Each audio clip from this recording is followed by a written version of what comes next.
All right. Hey, ready? Okay.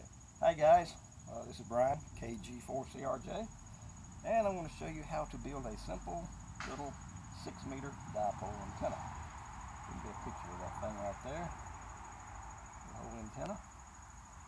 And it's really easy to make, it's very effective, and best of all, it's very cheap. Let me, Janice is doing the video for me today. Say hey, Janice. Hey. Okay, appreciate her doing that. Let me show you how I made it. It's very simple. I'll get her to sort of zoom in on the antenna here.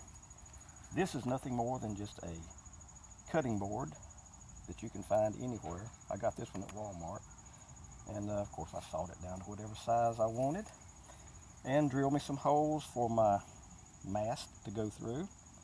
I have a SO239 connector here. I drilled holes for it to mount it, and right here I've got the wire coming off the center pin going to one of the elements. This is going to the other element. Very simple.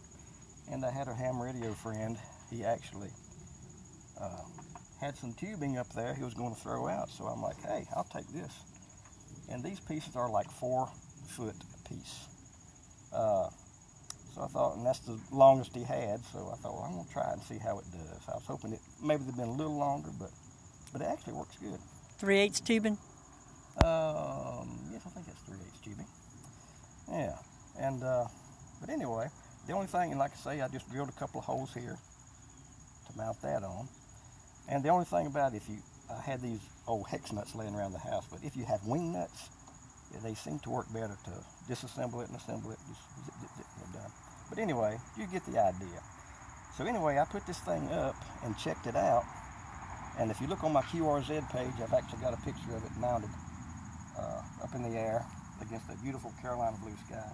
So check it out, and I've also got a few other antennas up there that I made on my QRZ page. So I actually made a 6-meter fixed beam and a 40-meter dipole. No, excuse me, a 40-meter delta loop. So I've also got pictures of them on there if you want to check them out. But anyway, I took this and checked it out, mounted it to see how it would do. And actually on about 50.300 with a tuner, I actually had a 1-to-1 SWR, very good. I went to 50.125, and it was like 1.5-to-1 with a tuner. So it wasn't really bad.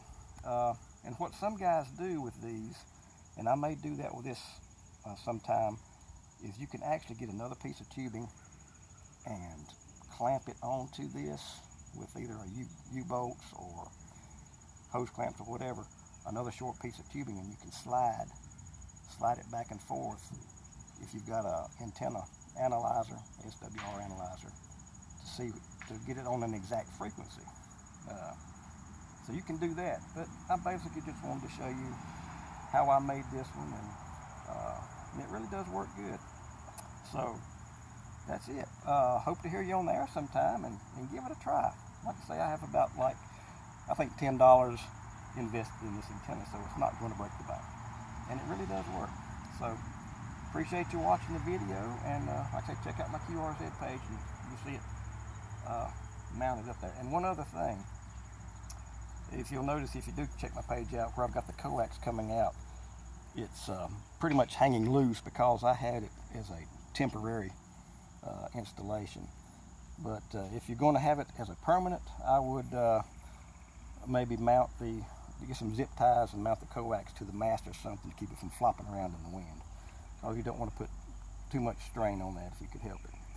But anyway, try it out. I think you'll be pleasantly surprised and pleasantly pleased with how well it actually does work. So thanks for watching, and hope to hear you on the air again. 7-3. Take care.